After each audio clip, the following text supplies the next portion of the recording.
Hello everyone, welcome to my YouTube channel. तो यार काफ़ी लोगों ने अभी इंडिया से कनाडा आना होगा। तो मैं भी 3-4 महीने पहले ही कनाडा आया हूँ। तो मैं अपना पर्सनल एक्सपीरियंस शेयर कर देता हूँ जो फ़्लाइट का रहता है। काफ़ी लोगों ने अभी air Canada direct flight book की होगी, कोई इनडायरेक्ट रूट पकड़ के आ रहा होगा।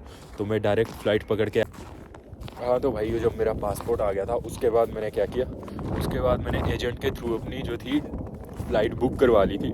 क्योंकि उस टाइम क्या था यार, इनडायरेक्ट ये रूट पकड़ के बंदे आ रहे थे, डायरेक्ट फ़्लाइटें खुली नहीं हुई थी। तो मैंने सोचा क्यों ना एजेंट को ये पंगे में फंसाऊँ मैं, क्योंकि मेरे को टेंशन नहीं लेनी थी कुछ भी।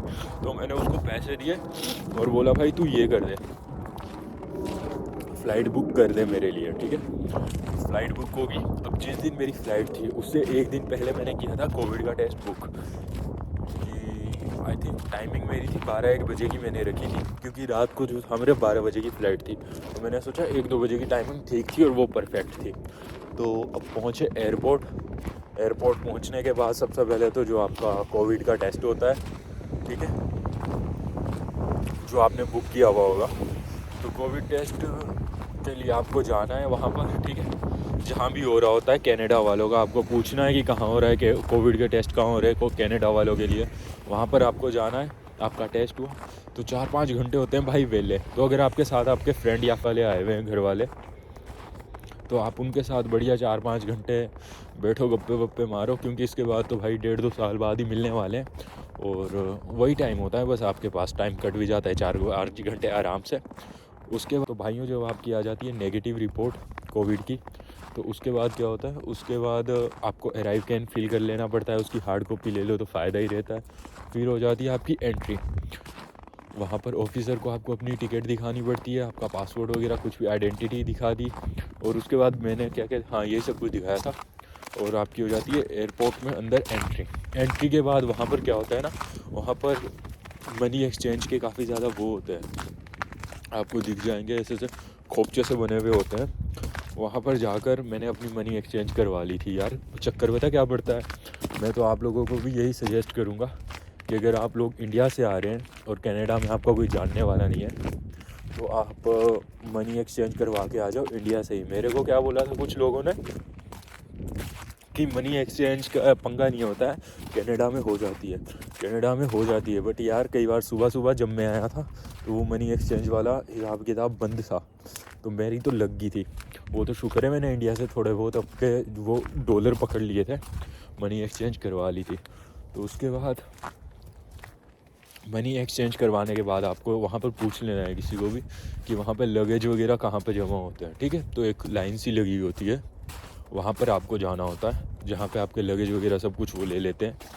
तो वहाँ पर भी कुछ डॉक्यूमेंट चेक होते हैं, जैसे कि आपका पासपोर्ट हो गया, आपकी नेगेटिव रिपोर्ट होगी, आपकी वैक्सीनेशन, डबल वैक्सीनेशन के प्रूफ हो गए, और आई थिंक कॉलेज या यूनिवर्सिटी आप जिसमें भी आ रहे हो उसका ऑफ़र लेटर वगैरह, ये सब कुछ दिखा देना है। एक ऑफिसर आएगा, वो सब कुछ चेक करेगा।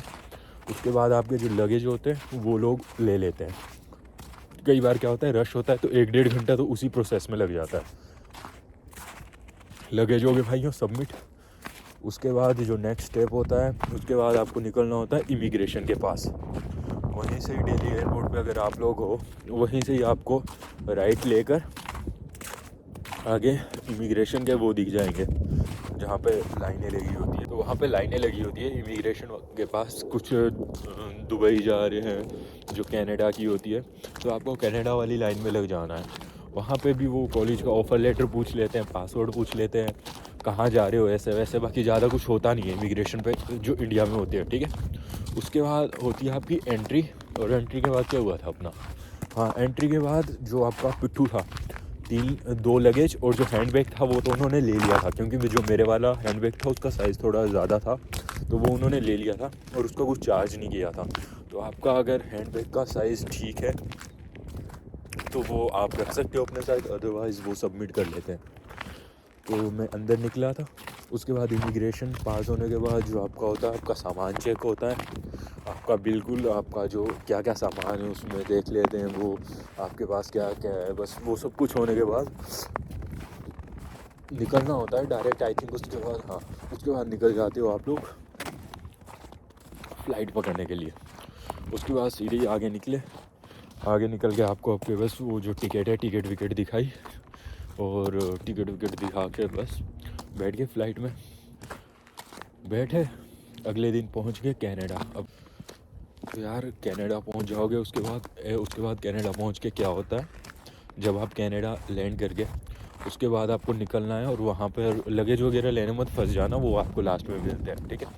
उसके बाद एरो से लगे हुए होते हैं अराइव कैन के, तो उनको फॉलो करते करते आपको निकलना है इमिग्रेशन की ओर। तो बीच में आपको एक मशीन सी होती है वहाँ पर इंफॉर्मेशन फिल करनी होती है, पासवर्ड वगैरह की और पासपोर्ट की आपकी जो भी है, और कब तक रहना है आपको यहाँ पर कनाडा में, ये वो आपका कोर्स कब तक है, ऐसा कुछ होती है, पता नहीं, मेरे को याद नहीं है अभी इतना। वो इन्फॉर्मेशन फिल करनी है। उसके बाद कुछ आता है यार, उसके बाद आई थिंक हार्ड कॉपी मिलती है एक, उस पर होती है इन्फॉर्मेशन सी, वो जो भी आपने फिल की हुई होती है, वो पकड़ के निकले आप इमिग्रेशन के पास। इमिग्रेशन में जाते हो तो इमिग्रेशन वाले छोटे मोटे क्वेश्चन पूछ लेते हैं, जैसे कि कौन सी यूनिवर्सिटी है, कौन सा कॉलेज है, टाइम टेबल दिखा दो, यहाँ क्यों आए हो। कई बार बंदे का मूड ख़राब रहता है तो वो कुछ ज़्यादा क्वेश्चन पूछ लेता है। तो ये वो क्वेश्चन पूछने के बाद फिर होगी आपकी एंट्री कहाँ पर, कनाडा में। बाहर निकलो, वहीं पर ही टैक्सी होती है, और टैक्सी वालों को बोलो आप भी भाई एड्रेस दिखाओ, उसको यहाँ पहुँचना है। टैक्सी वाला आपको उस एड्रेस पे छोड़ देगा, और बस पहुँच गए आप कनाडा। तो अगर आप लोग आ रहे हो एयर कनाडा से आ रहे हो, दिल्ली एयरपोर्ट से आ रहे हो, तो यही रखना कि आप पहले पहुँच जाओ वहाँ पे 8-10 घंटे पहले, क्योंकि 5-7 घंटे अगर आपका कोविड का टेस्ट खाएगा, ठीक है, 5-7 घंटे आपके वहाँ लग रहे हैं, तो 5-7 घंटे आपके पास अंदर एयरपोर्ट में भी रहने चाहिए। क्योंकि कई बार क्या होता है, अगर रश है 1.5-2 घंटे आपके उसमें लग जाएंगे, आपके लगेज वगैरह वहाँ पर जमा करवाने में, ठीक है। उसके बाद 1.5-2 घंटे आप इमिग्रेशन में रख लो, फिर चेकिंग वगैरह। तो अगर 8-10 घंटे पहले आप पहुँच रहे हो तो सही रहेगा। और अगर बात करें खाने की, तो यार खाना वाना सब कुछ मिल जाता है एयर कनाडा से। अगर आप लोग आ रहे हो, जब मैं आया था तो मेरे को डिनर मिल गया था, ब्रेकफास्ट मिल गया था, पानी वानी सब कुछ मिलता है, तो उसकी टेंशन नहीं है। तो खाने वाने का कोई सीन नहीं रहेगा आपके पास। हाँ, पर जो एयरपोर्ट पे आ रहे हो वहाँ पर काफ़ी ज़्यादा एक्सपेंसिव रहता है, जैसे कि आपको बताइए, और वहाँ पे काफ़ी ज़्यादा आपको टाइम वहाँ निकालना भी पड़ेगा, क्योंकि 5 घंटे तो आपके लग जाएंगे। उसी के बाद उसके दौरान जब आपका कोविड का टेस्ट होगा, तो 5 घंटे में उस टाइम पर आप लोग, ऐसा नहीं है यार कि बाहर नहीं जा सकते हो एयरपोर्ट से। आपने टेस्ट करवाया, उसके बाद आप कहीं भी निकल लो, ऐसा कोई सीन नहीं रहता है। 5 घंटे बाद जब आपका रिपोर्ट आ जाएगी, आपके फ़ोन पे मेल आ जाती है, फिर आपको आ जाना है। बस आपको हार्ड कॉपी ली, और यही था। अगर बात की जाए डॉक्यूमेंट्स की, तो डॉक्यूमेंट्स आपके जो ये होती है, वैक्सीनेशन प्रूफ होते हैं, आपका पासपोर्ट हो गया, आपका ऑफ़र लेटर हो गया, और आपका ये हो गया जो नेगेटिव रिपोर्ट आएगी।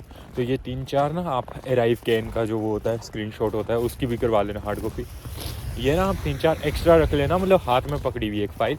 बाकी डॉक्यूमेंट तो आपको करवाना ही है, फ़ोटो कॉपी वगैरह, क्योंकि कनाडा में काफ़ी ज़्यादा एक्सपेंसिव रहते हैं। बट ये 3-4 करवा के आप अपने हाथ में पकड़ के रखना, क्योंकि जब लगेज हो गया, इमिग्रेशन हर कहीं मांगते रहते हैं, तो कौन अपना ये अपना खोले, फ़ाइल खोले, निकाले डॉक्यूमेंट।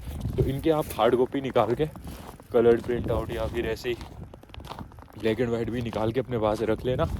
कहीं भी ज़रूरत पड़ रही है, पूछे जाते हैं तो आप दिखा सकते हो। बाकी इमिग्रेशन के दौरान तो आपको आपके सारे डॉक्यूमेंट दिखाने ही पड़ेंगे, और कौन कौन से डॉक्यूमेंट ज़रूरी होते हैं वो भी मैं आपको बता दूंगा।